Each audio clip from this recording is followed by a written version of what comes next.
વકફ કાયદામાં સુધારા અધિનિયમ મામલે ગોધરામાં ગણેશ પંડાલોમાં લગાવેલ બેનર હાલ ચર્ચામાં છે। હિન્દુ સંગઠનોએ ક્યુઆર કોડ સ્કેન કરી વકફ સુધારા બિલના સમર્થનમાં અભિયાન શરૂ કર્યું। ગોધરામાં ગણેશ પંડાલોમાં હિન્દુ સંગઠન બિલના સમર્થનમાં બેનર લાગી રહ્યા છે। ક્યુઆર કોડ સ્કેન કરી લોકો મોટી માત્રામાં મેલ કરી રહ્યા છે। ગોધરામાં ગણેશ મહોત્સવ એ વર્ષનો સૌથી મોટો તહેવાર છે અને બિલને સમર્થન આપવા મોટી સંખ્યામાં લોકો આગળ આવી રહ્યા છે।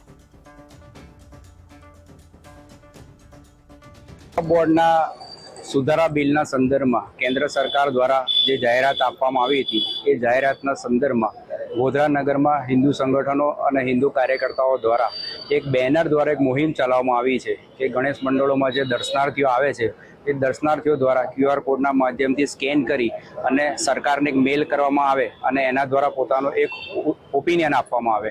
વકફ બોર્ડનો જે નિયમ છે એ નિયમના માધ્યમથી કોઈ પણ મંદિરો, ટ્રસ્ટો અથવા તો કોઈ પણ પ્રાઇવેટ માલિકીમાં એ પોતાનો હક દાખલ કરી શકે છે।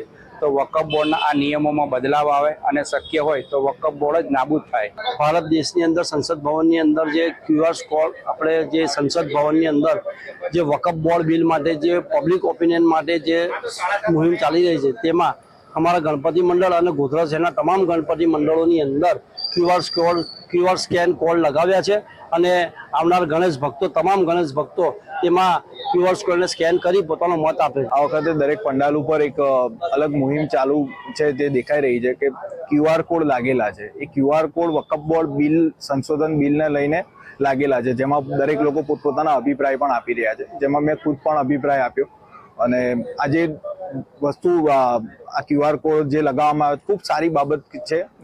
દરેકે પોતાનો અભિપ્રાય આપવો જોઈએ। વકફ બોર્ડ દ્વારા જે હિન્દુ સમાજની જમીનો અને મંદિરો ઉપર દાવા કરવામાં આવે છે જે હવે બંધ થવું જોઈએ।